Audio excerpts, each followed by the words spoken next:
Hello, everybody. This is Angelica Corral, and today we have amazing guests, Felipe and Fina Cofiño, and the perrito. What's what's the perrito's name? Copper. It's Uh, copper. Copper. Okay, go for it, Copper. Okay.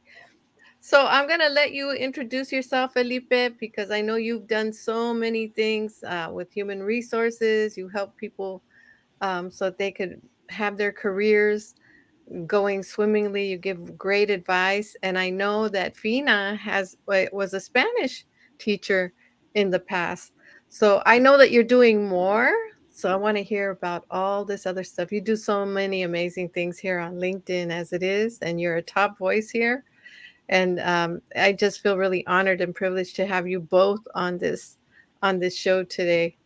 So welcome, and over to you, Felipe, por favor. Well, gracias, Angelica, and it's an honor to be on your show. And I've been watching it for a while now. And for those I have not had a pleasure meeting, my name is Felipe Cofiño. I have been HR executive for 30 years now. I feel old saying that, but and it's something that I've truly found my passion about helping people find the right job with the right company and the right culture. Hyatt Hotels, 23 years, taught me how to do everything right, from compliance to culture and everything in between. And I got into banking for 10 years. I got a chance to practice what I do best there. And then I started helping people outside using LinkedIn to really, through coaching, career coaching, helping with services of HR services. And then I found a great place to land right now at PRB, Population Reference Bureau. And they basically are a nonprofit that help with changing policy around anything from global climate change to reproductive health to fertility to teen homelessness to aging. And so it's been a nice, profound opportunity for me to work for a company that has a great mission. And LinkedIn's been a great opportunity for me to just do audio rooms. I do too many audio rooms probably, but right now the regular ones. I have one on Sunday mornings with Melissa Houston. That's Mhm. Careers, Chaos, and Coaching. At 11 a.m. Eastern, and I do one with uh, Sumana Jetty and Ashley Llewellyn, and we do Workplace Wellness Hour on Mondays at 8 p.m. And then I do Saturdays, we do Social Saturday Chat with Mac Laubscher and the whole team of people. And I just hop in and out other events like people like you and Halika that do wonderful audio rooms and lives. And this is my amazing mother, Fina, who is 92 Yay! years. She's 92 years old, you all. Okay, and so I hope I have half the good genes that she has because at 92 she's amazing. But I'm gonna let her tell a little bit of her story, but just give you a little bit of background as far as LinkedIn. She's been probably one of my best and biggest supporters. Just whether she's supporting me on my post or attending rooms and listening. She's gotten to know Sumana very well and Melissa very well. She even got Melissa to hit me over. Melissa got her to hit me over the head on New Year's Eve and also give me a hug.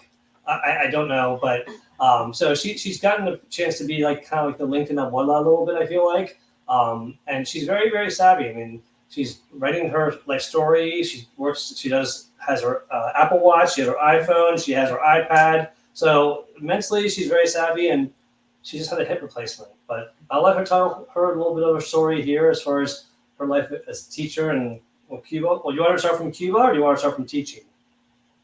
Wherever she wants to start, I'm You open. tell me. You tell me. You can Um, ask me questions. let's let's let's start with your work first, and then I want to go back into your childhood, so Right, I so could. teaching. Well, when we came to this country, we had left Cuba with my husband. My oldest child was 4 years old, and then I have another one of 2 years old, almost 2 years.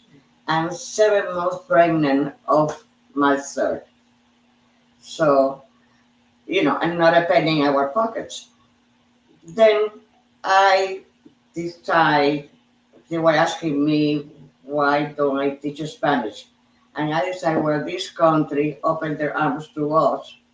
Why I don't give them something back, thanking them for having them us here. So I started teaching Spanish in 1967. Then I opened the program to where my children were at school, and I create the program for the school. And from there, past 50 years,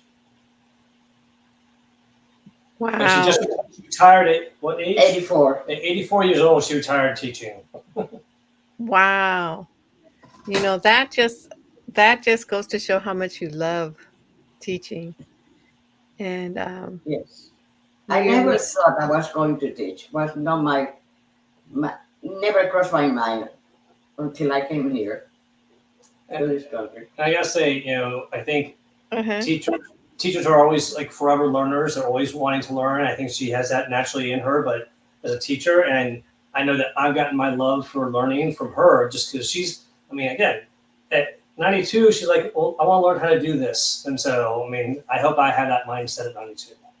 Yes, I think that's awesome. I think that's what life is all about, right? Learning. It's Yes, it's it's when we stop learning that things get boring. But when you keep learning, it just you're and I gotta give kudos to you, Felipe, for being there for your mom because I love it when I see a son that is there with his mom, um, even as the mom gets older, right? I hope my son's there for me. Well, she's been there for all of us all these years. That is I try to be there for her. I have my moments like everybody else, good and bad, but I try to be there for her. I love the cariño. I love the cariño. I love to see that. So I'd like to know a little bit about since we're talking, this is Hispanic Heritage Month, and I love to learn about different cultures. And of course, I love Cuban music. I love salsa. I love cachao. uh-huh. He was a genius, and Yes. he's like one of my favorite musicians, by the way. But I want to hear when I went to Cuba recently, 2016. I guess that's not too recent, huh? But I loved the life. I loved how everybody is dancing. Everybody is. And what I notice is people are not. You don't have the internet exposure as much as over here, and I think what happens with that is you speak with your family more because I think when we have that internet, everybody's has their devices, right? Exactly. And when I went there, I was able to have a conversation with my son and my niece without any interruption from the internet. So I What, love what, the what part of Cuba did you go to? well, I went to Havana and then I went to the other end of the island to do some we did some scuba diving and we got like a 15-minute lesson which was She was born in Havana and grew up there. oh And yeah. that's where my grandfather's store was and everything. And it still is there actually, boarded up for the last 50 years, but it's still there. Wow, I want to hear about how it was in Havana. So you left in the 60s, right? We left in 1961. Okay. And see, my parents are from Spain, and they went to Cuba after their honeymoon, and I Mhm. was born. Wow. And later on, they went back to Spain, but then we went back to Cuba. And yes, it was wonderful there. We had a great education. You have you could go any place and have fun all the time. It was just we didn't have the internet or the iPhones that you interrupt you anything. No, you pay attention to the people and enjoy Mhm. them, and you have more here. If you will go and just go and see your friends and meet in some place. Here, with all this scenery that we have now, we have to call. Can I go and see you? When are you going to be home? It's different. But I Yeah. met my husband there in Cuba too, and Yes. yes, I was 16, going on 17 when I met him. I know that song. In That's case you wonder, beautiful. she's a Sound of Music. Don't get her started because I at love 6 years that. old, I love that movie. Love it. yeah, but at 6 years old or 5 years old, the first time my parents thankfully took us to Europe as kids, and I'm the youngest of five kids. Me and my brother, who was 7 years older, were going through the mountain where they filmed the opening scene of Sound of Music on the hill, where she ran down to the convent, whatever. Mhm. And this woman here is like spinning around on the hill, and we're like, "Mom, people might be able to see. You gotta stop!" And she's singing at the top of her voice, and yeah. So careful with Sound of Music. She loves it way too much. Yeah, Oh, I well, saw. I got in the top of the mountain and I went around and said, "The hills are alive."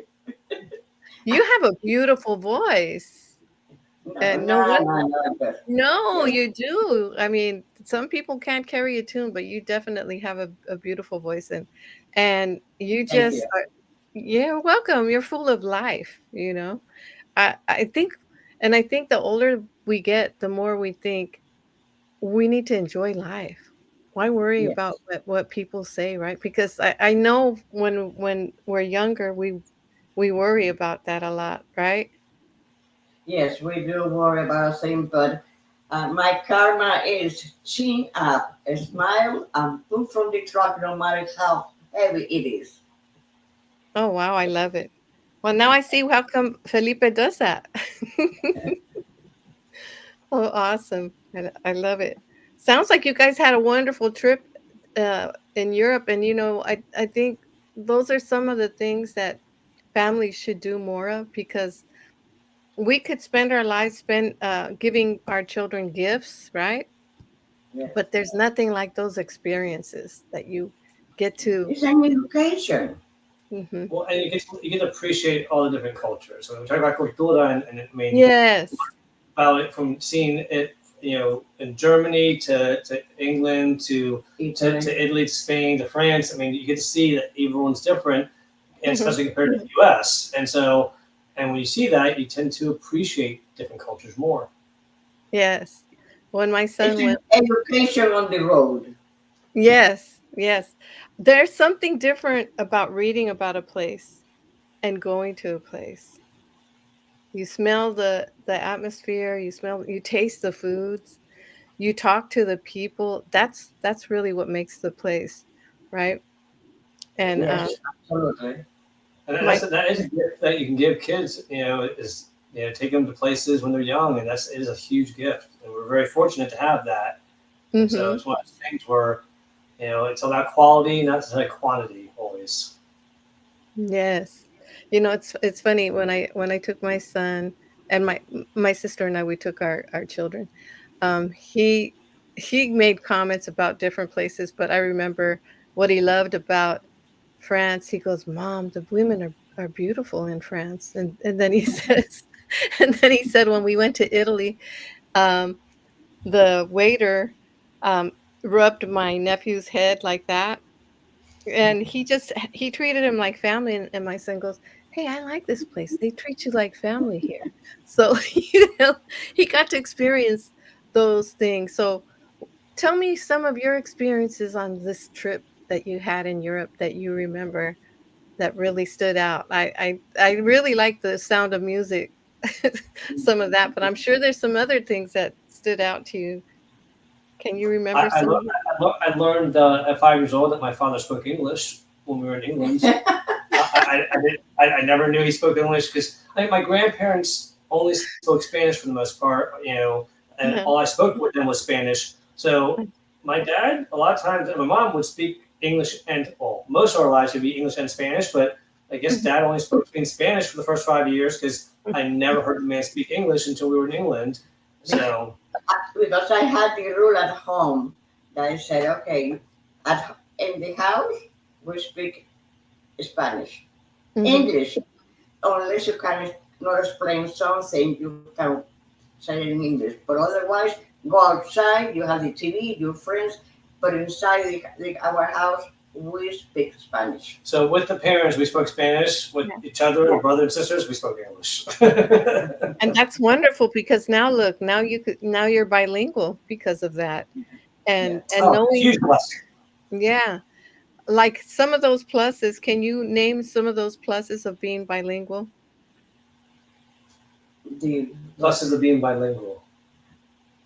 The pluses. pluses, well, one of the things Felipe can tell him when they introduce you in one of the hires that you change, and the manager said, "Okay, wait a minute," to the group of the in charge of cleaning or something. Housekeeping. Yeah, housekeeping.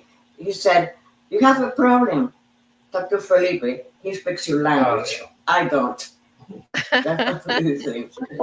Yeah, I mean, obviously, it's helped me a lot in my career, especially in this area, in the DC area. I mean, there's parts around the Maryland, DC, Virginia area that are high concentration of Hispanics, and so, and in some Mhm. cases, a lot of them maybe don't even speak any English. So, in the Mhm. hotel industry, it was huge. I mean, I used it every single day because we had employees in what we call the heart of the house or the back of the house, where they didn't deal with customers, but they dealt with each other and with us. Mhm. So we had some positions that didn't require English 100%. So if somebody was predominantly only spoke Spanish and they knew enough English to get by, that we could put them in a role in the back of the house. And whether Mhm. it's like housekeeping or in the kitchen. And so, but that's where I got a chance to make sure I kept on practicing it and helping them.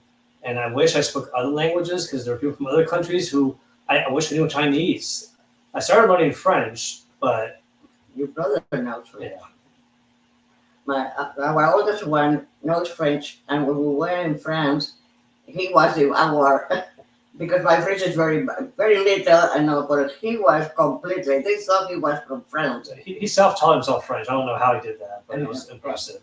I will say one benefit of being bilingual that I learned was it is so good for the brain that it helps offset things that cause Alzheimer's. So I'm not saying it right now, but basically it is something that will help prevent Alzheimer's and dementia being bilingual because of the fact that you're using more parts of your brain. It's just like if you keep on reading and learning as you grow older, it helps keep the brain active. Many of my students, when they went into college, they went abroad to Spain, and they will send me postcards saying that thank you for teaching us about the language, the culture, the food, because we feel like at home and we can communicate.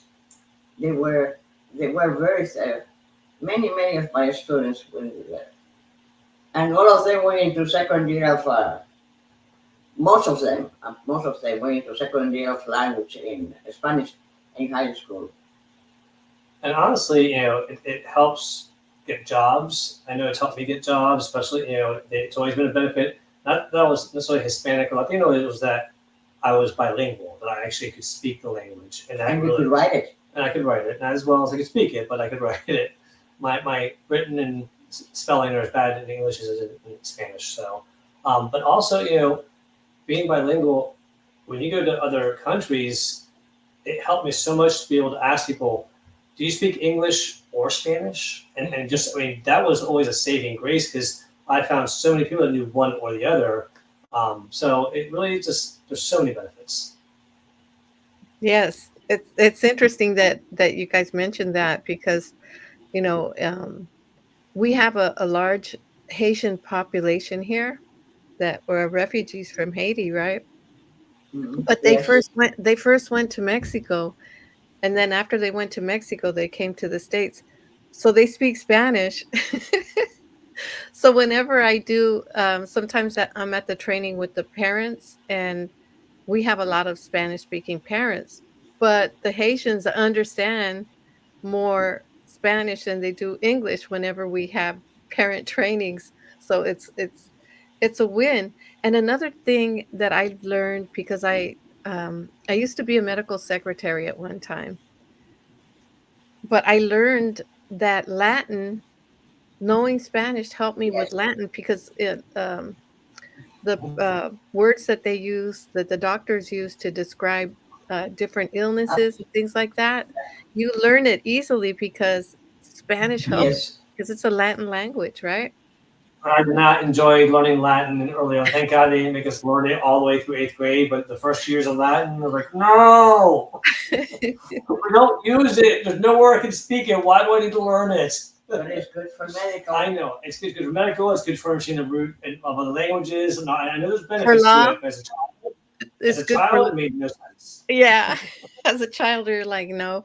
But if you go to Rome, right, and you know Yes. Latin, then it makes sense when you read the different things that the signs that they have there Right. So because they still if I went to see the Pope do the Mass in Latin, it'd be very beneficial. But I don't know what I'm going to be doing. We used to do that before my time. The mass was in Latin all the time, and yeah. most of the time they start changing to language. Thank God. We're going to be going next year to Italy, and we're going during the time of the Jubilee is every 25 years, right? So we have Wow! Wow! so there's Can going I to go be with you? Yeah, come on down. This is the thing. I was talking to Domenico, and I told him, is it going to be crowded over there? Is it usually crowded all over Italy during that time? He says it's going to be crowded in Rome. He goes, there's a saying that we have whenever there's a crowd, and the saying is, era un jubileo. Well, we were in Italy the first year of John Paul VI, Uh-huh. and was on Easter Sunday. Hmm. It was that plaza was I don't think you could put an ant in there. How we were one next to the other, so much that I had a gold brooch in my lapel, and Hmm. what happened? A guy told me, "Say, okay, move here. You can see better from here." And my pin disappeared. Oh. Oh, A gold pin with a ruby in the a hard ruby. You know what? So oh, talking about you made me think of the festivals.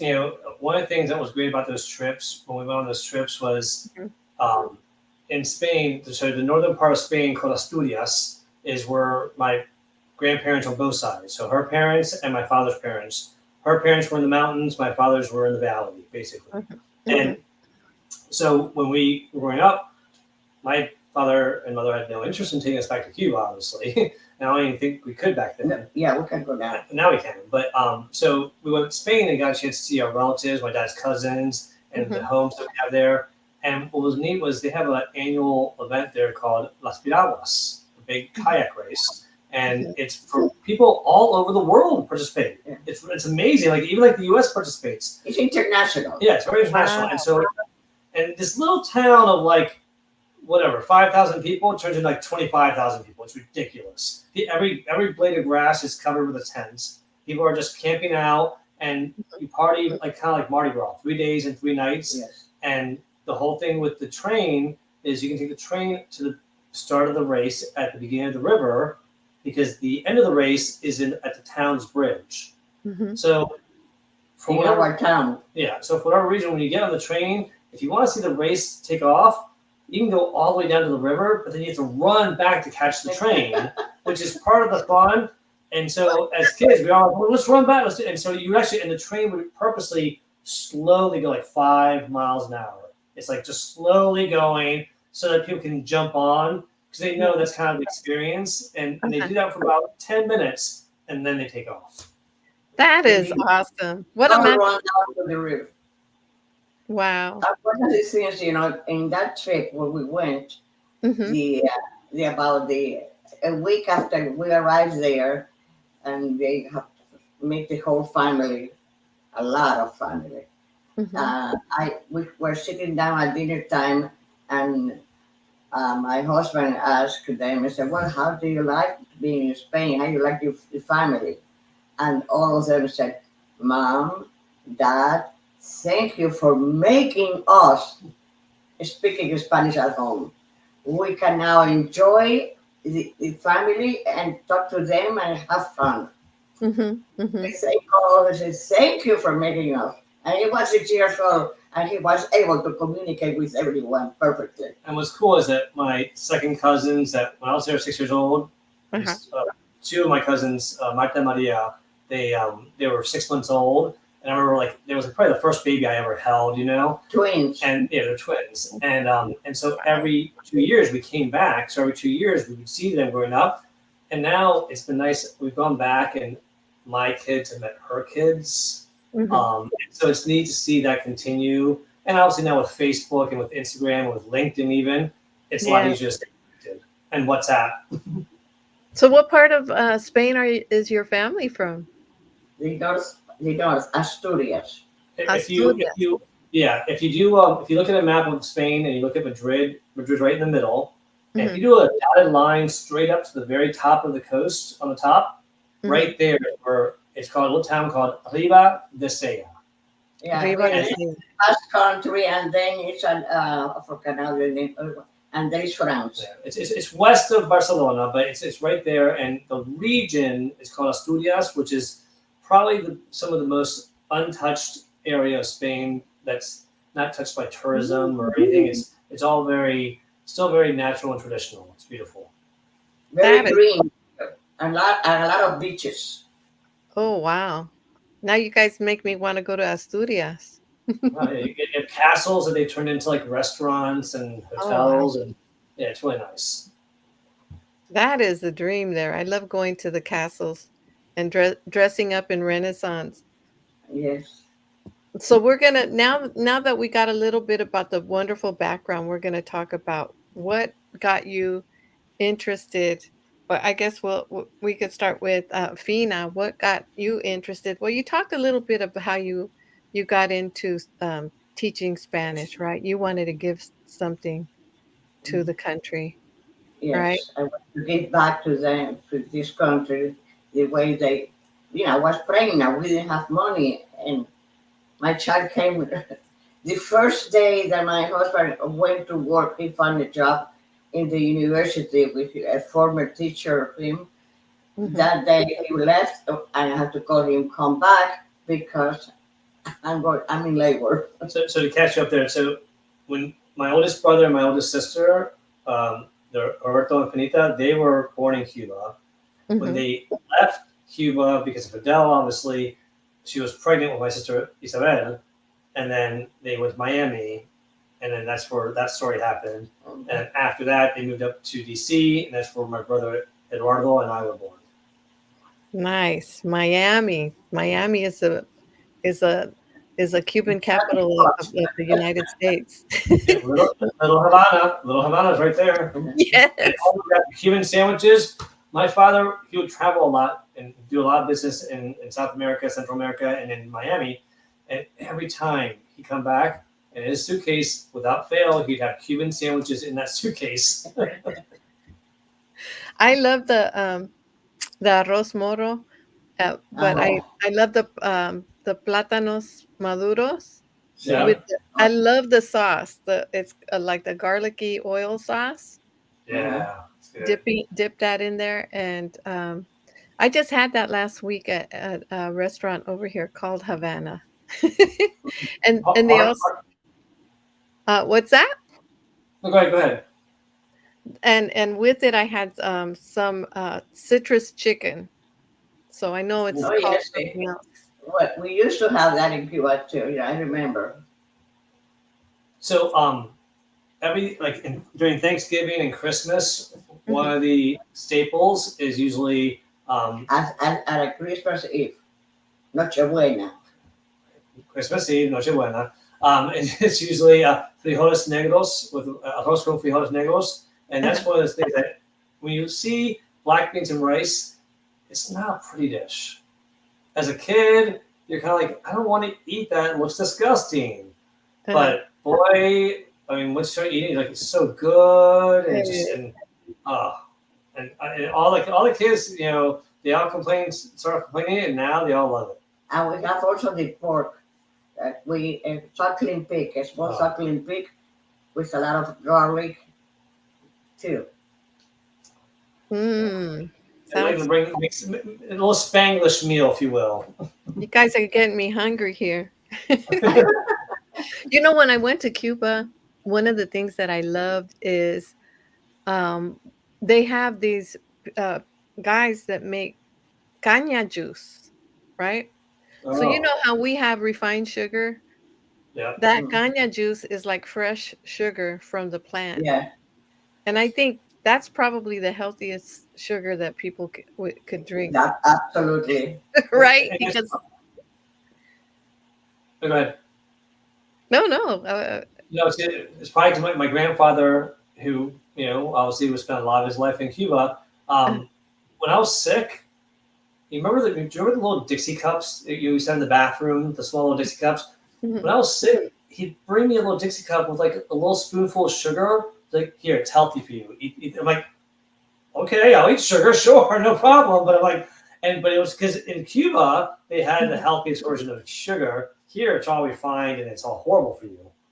Yeah, the spoonful of sugar was a caña juice, right? Mm. Probably, yeah. It's like an apple a day keeps the doctor away. Well, back Yes. there doesn't work with the sugar here, but with Mm. kind of juice maybe.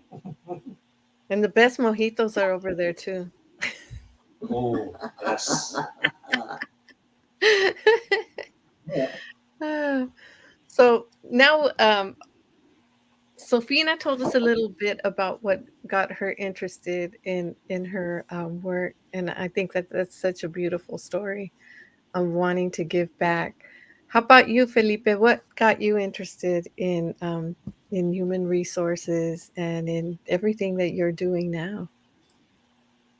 Honestly, it's a combination of I had some amazing people that before I got into human resources that in the hotel industry at Hyatt, this guy named Mark Kukanol, that just kind of was like just a very real person. He wasn't that overly diplomatic person. He wasn't fake. He was just honest, real, and he didn't make it about him. He just tried to help people, and he did it from behind the scenes a lot of the time. But also, honestly, what has gotten me the passion to help people, making sure that I give you opportunities, regardless of where they're from or what they look like, had a lot to do with my father and my mother. Just the education they gave us of understanding and valuing different cultures and different people, but also seeing how some people treated them over the years. My father, because he had an accent, was Mhm. mistaken for being stupid or Mm. hard of hearing. Like someone has an accent and they start yelling louder and slower. It's like, okay, why? I mean, so,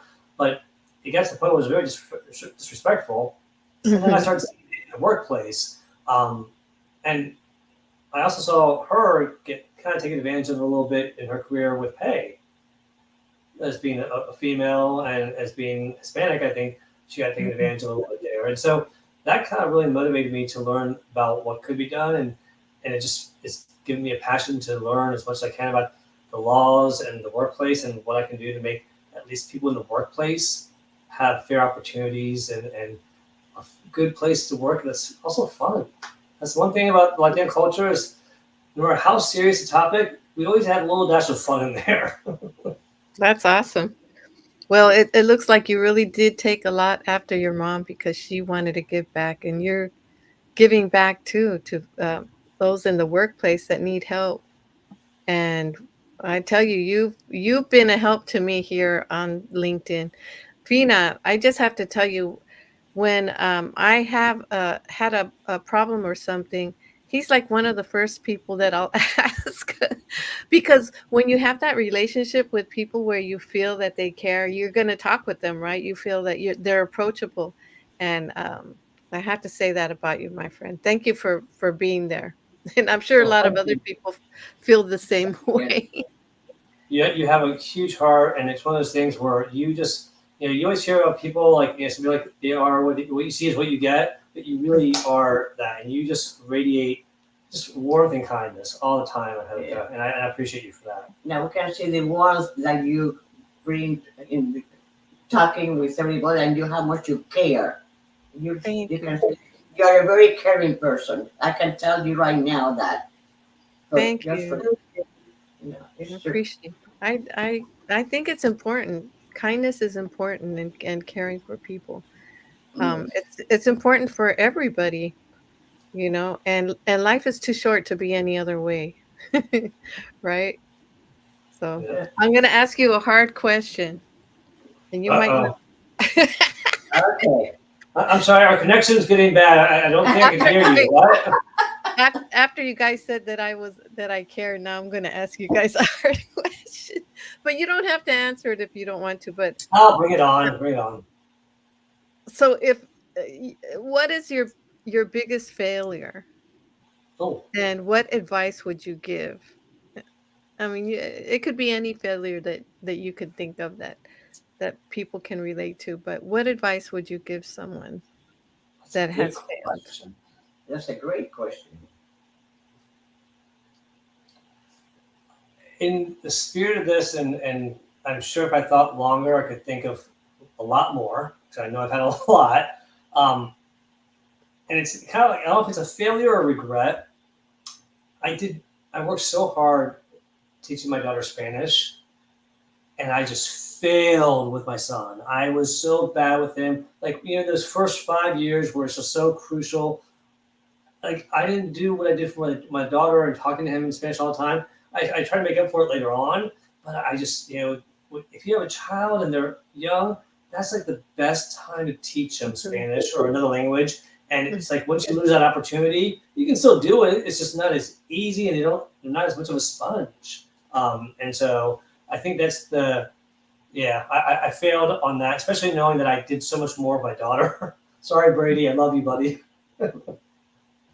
Yeah. Now, yeah, now I taught all my five children and my almost all my grandchildren, Mhm. and they understand a lot of the Spanish, but speaking white, I'm afraid of making a mistake. I say just jump into the pool, and that's it. And now, now, Felipe, I must say that your daughter and is making more of the effort to speak Spanish right now and use it. And the other ones that are being adults, being adult now, they realize the need of another We language, all do. and so they are trying to speak more. Put it this way, my wife, who's full fledged American, love you, Michelle. She has been around this family for almost 30 years. She has heard a lot of Spanish. She understands what's being said. She is Mhm. not confident in speaking it at all, but she understands. My daughter, who speaks it more than she understands, probably because she was younger. One of the first times we were in Spain, they both went out with the car. They came back with all these shopping bags. I'm like, how did you buy all that? Like, it worked really well. I knew what they were saying. I told her what to say. She would say it to them, and when they responded, I would tell her what they said. I'm like, it's amazing that you all made that work, but go figure the two of you. When you have shopping as a priority, you will find a way. Yes, but it's the immersion when they are immersed in in the language and they have to communicate. Everything comes back. Yeah, if someone gets a chance to immerse themselves, that's probably one of the best things. My cousin Yeah. Dada wanted to learn, and her parents didn't or her father didn't expose her to Spanish as much, kind of like I did with Brady. Uh-huh. So she went with my grandparents to Spain for like what 3 months. Yes. Now my grandparents didn't speak English. She didn't speak Spanish, and she came back bilingual. Wow. It's you got a lot of problem solving skills in the family. Stubbornness. The stubbornness drives it, I think. That's great. That's No, great. when I was a little girl, I was until I was 5 years old. We were living in Spain. Our next door neighbor was from Portugal. They spoke Portuguese, so I played with a girl was my age. She in Portuguese and I in Spanish. That was it. I never saw her again. I went back to Cuba, and because we went to Spain, and my brother was born in Spain, and the Civil War broke out, and we had to leave Spain.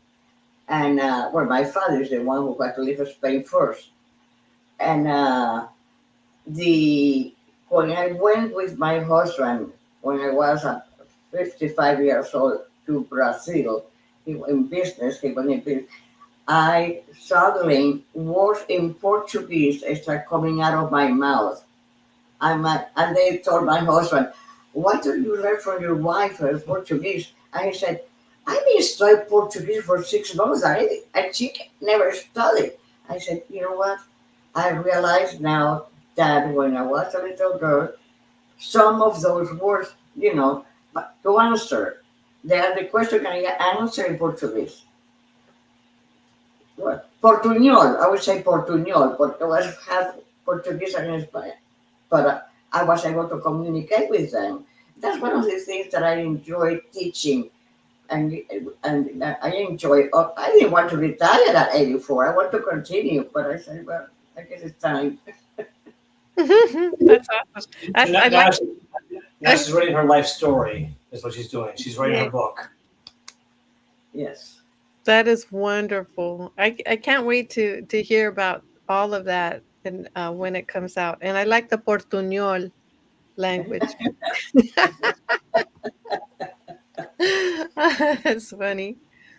So, what I'm going to ask you guys another question. Um, son and mom. I'll start off with Felipe. What do you think makes you stand out as a person, Felipe?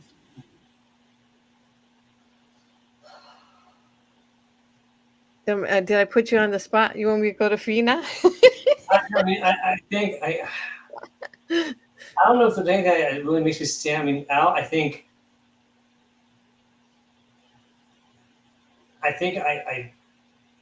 like to think that I treat people with a lot of kindness and respect, and I think that tends to hopefully stand out. Hopefully, Yes. where I think that's one thing there. Yeah, I'll just say that.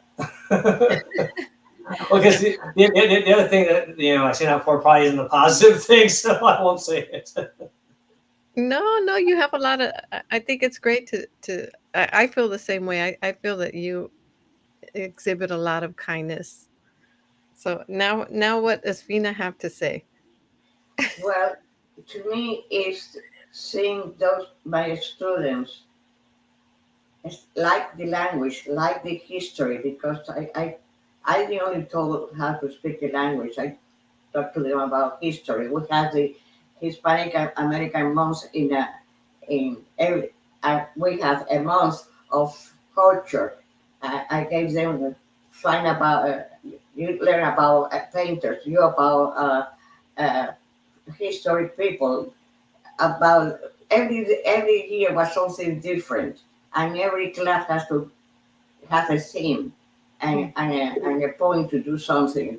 And it was, well, we covered the whole halls with the historic, you know, astronauts, uh, singers, historic people, about Columbus, things like that, everything, and see how much they like to learn more the language. That's what I felt so good, and becoming bilingual, many of my students.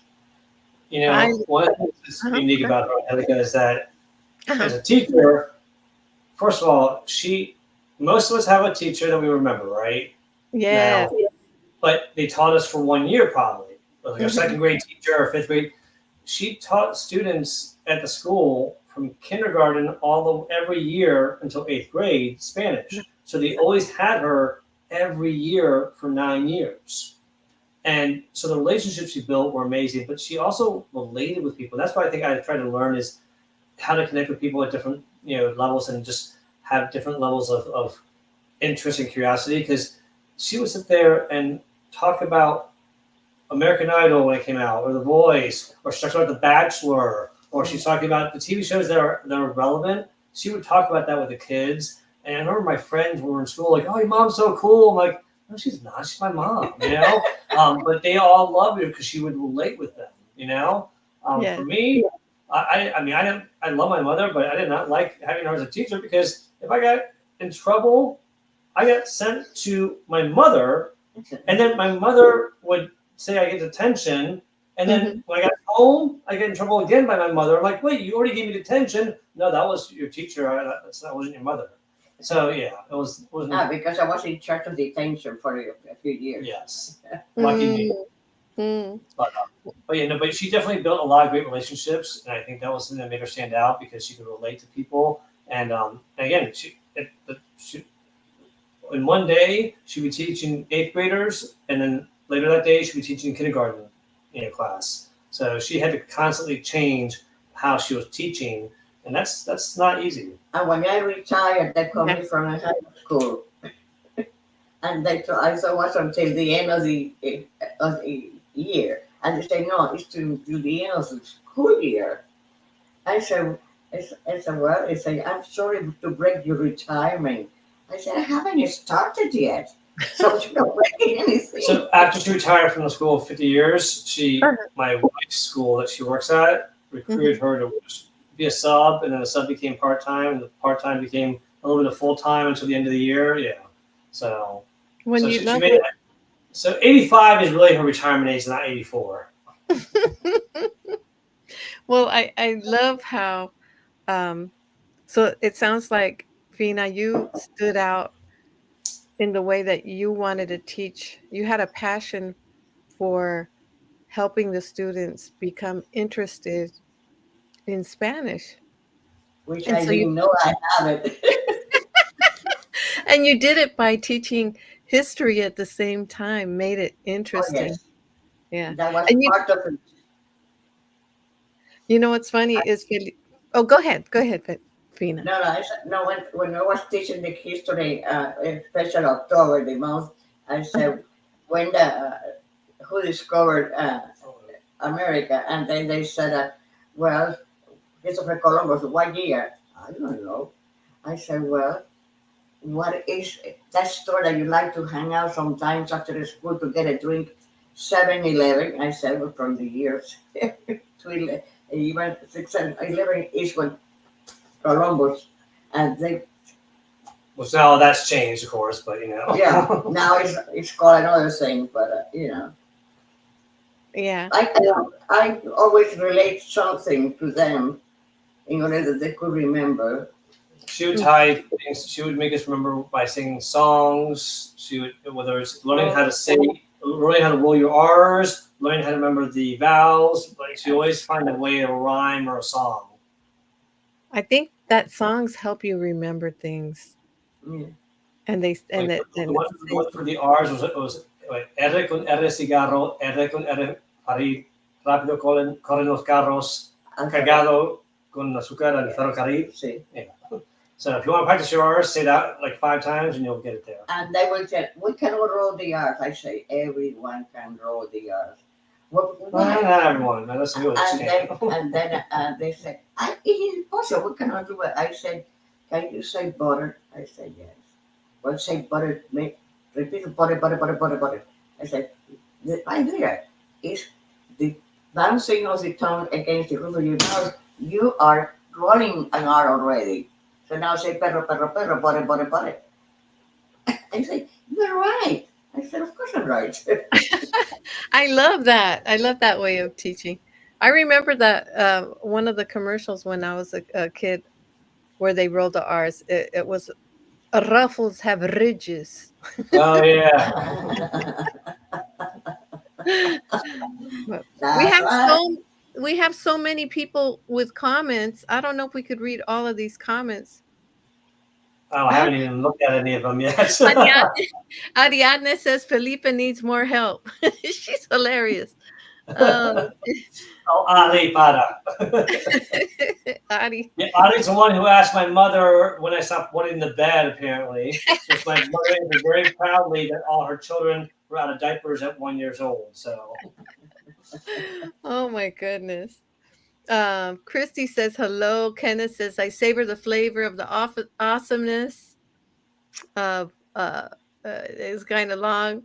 Uh, in you peeps for sharing your delectable, beautifully well articulated, eloquently stated, heartfelt thoughts of love, appreciation, gratitude, thankfulness, honor, respect, admiration, happiness with us tonight. Well, we're Same here. happy.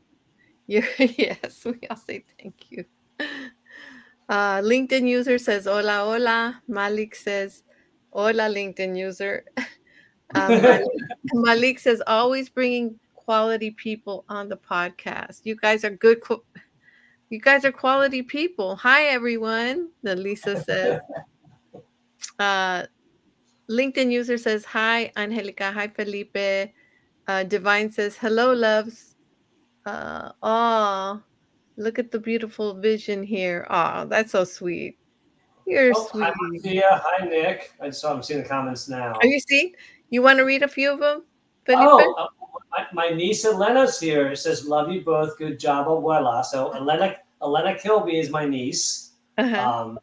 And so it's good to see My that. granddaughter. Her granddaughter. And good to see Divine. Thank you, Divine. And Marcia Lee. Marcia Lee, I just met in person last Saturday here in DC. So that was great to see her. And Nice. Nick, the gifted bipolar writer, who I'm writing my anthology chapter with her book. Actually, I'm doing a second chapter with her now in a legacy. I haven't told the family yet, so now they know. Yeah, so it's great to see everyone here. The comments got cut off. I only see like 6 comments because I just logged in. Okay, that's all right. I see Gabe says, where is Copper?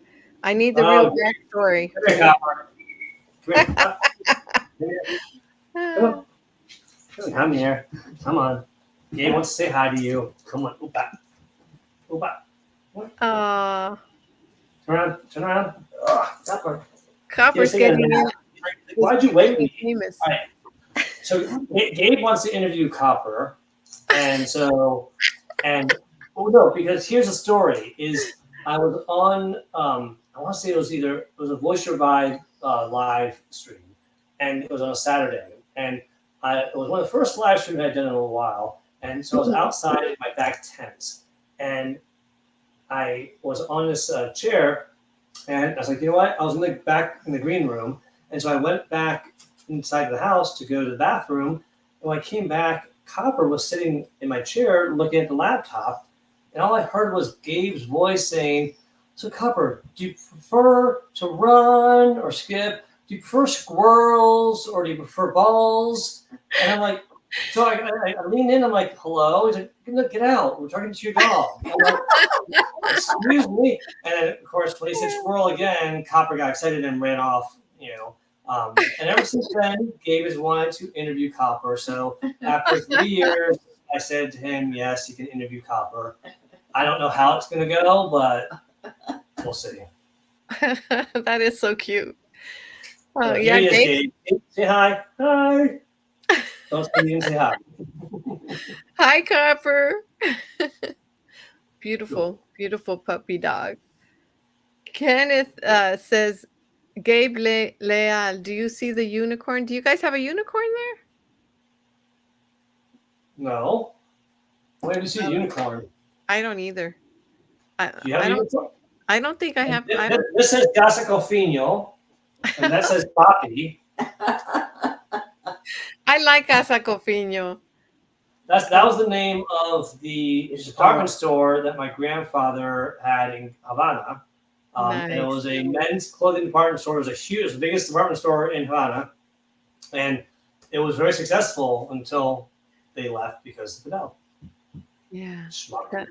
What was like that? What was that like? Do you remember that, Fina, how it was during that time, you leaving? Oh, yes. How much more time do you have there, Angelica? Because she can tell we you. got 5 minutes. I know.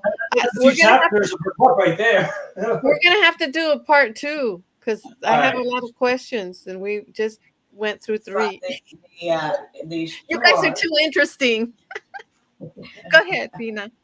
The store, it was only a men's store, and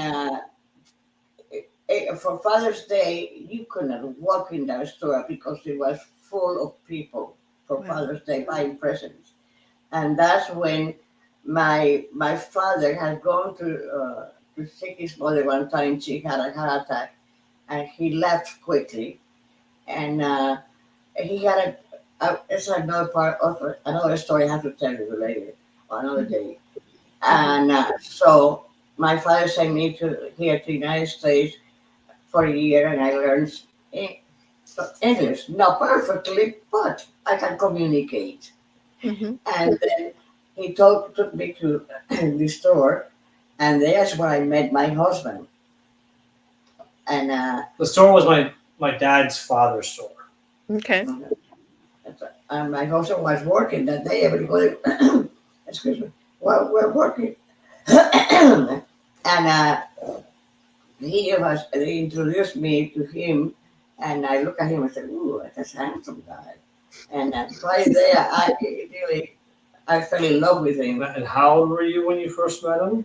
I was 16, going on 17. And how long after that did you get married? Well, I was 16. I got married at 24 because his parents wanted him to finish college For 7 years. yeah. But no, but we waited. But he had 8 years for her. I yeah, guess. finish higher school, College the college and university. his PhD. Mm. And he had what was it, like a scholarship to come here to the Chicago University, but he said, no, no, no, you finish here first. So we have to wait until you finish. And that's why, and that's why I met him. But this store, well, that store was the biggest men's store by itself. There were other big stores, but we had department stores. This one was only men's. They make the suits there, and many famous people, which I cannot think about, I don't remember the names right now, made their suits there. And it was very famous. La Casa Cofiño was written on the floor still. It's there. But it was taken by Castro. Wow, that must have been something that really stood in your mind. But I love Mm. how the love story of you meeting um, Mr. Cofiño, el señor Uh-huh. Cofiño. Roberto. Roberto. My That's other son is Roberto too. My other daughter is Finita, Isabel, Eddie, and Felipe. wonderful. All My that, all that were a year and a half apart, and then 7 years after the fourth one, I came. You say, "Whoops." surprise! That was a pleasant surprise. Five granddaughters and Mhm. one grandson. Mm. Yeah, I told my sons when my husband died, I said, you know what you have to do. I don't have to tell you what to do or how to do it. But I need a boy to continue the name of the family name. Yeah, no pressure. And they say, no pressure, ma'am. And I say, not at all. Cofiño And name recognition. the boy came. Awesome. Awesome. So a little shout out to my nieces and my kids, Megan, Elena, and Christina, and Julia, and Brady and Miranda, and Sebastian. So I think the adopted one. I see Thomas is Matthew Thomas is saying hello, and Elena. Let me see if there's any new Elena's my pictures. niece. Oh yeah.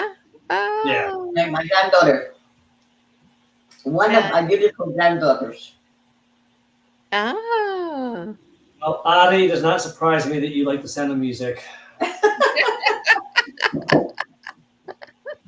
Sebastian says hi.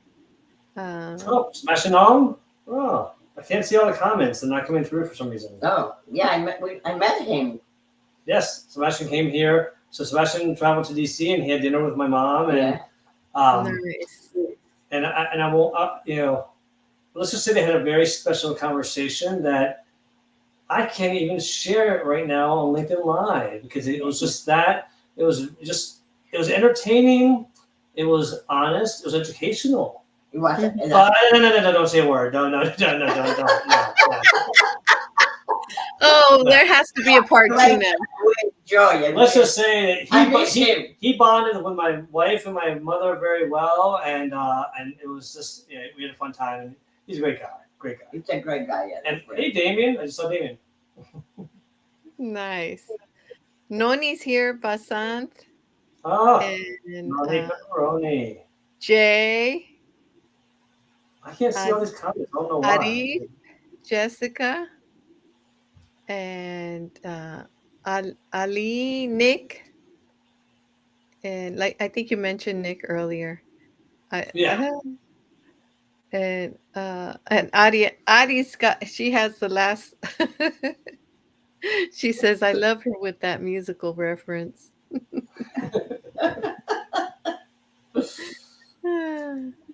Awesome. Okay. Oh, LinkedIn user is Damien. Yeah. Yes. I saw. Yeah, yeah. On my phone, I can see who it is. Okay. Cool. Cool. Well, we had I had a really nice time meeting you all and having this conversation, getting to know you, and I feel like I still need to learn more. Maybe we'll have another one if you guys are down to doing another one because I love the stories that Fina has to say, and She's you got as a well. lot of them to share, for sure. Yes, That's why she's writing and a book. She has so many. well, the beauty is that now Fina and Felipe have this video that they get to keep for themselves, and this all the grandchildren get to see Fina and her wonderful stories. Crazy abuela. Yeah. Well, gracias para esto. Okay, that's very, thank you for inviting us and just, and doing this. And you're right, that is a nice little thing for them to have for the future. And this is her first LinkedIn Live ever. She's never been on live stream until now. So you were the first that she came on for. She's done audio rooms, but not lives. Thank I you so feel, much. You're very, you're wonderful. I have a great time with you. You're a thank you, wonderful Fina. host. Me too. I had a great time with both of you. You guys really made this time go by so fast. I don't want it to end, but it's already 6:32. But I'm so happy that both of you were here, and so honored and privileged that I got to meet both of you I am in. the one who is honored. I am the one who is honored that you have me here. Oh, thank you, and I even got to meet Copper. Yeah. Say bye, Copper. Hey. He's tired today. Yeah, say bye. Bye, Bye. guys. Oh. So I'll see you guys later on the audio rooms or in our next lives. Love you All guys. right. Thank you Thank so you. Bye. Good luck. much. Thank you. Buena suerte. Bye. Okay, gracias. Bye bye. Good.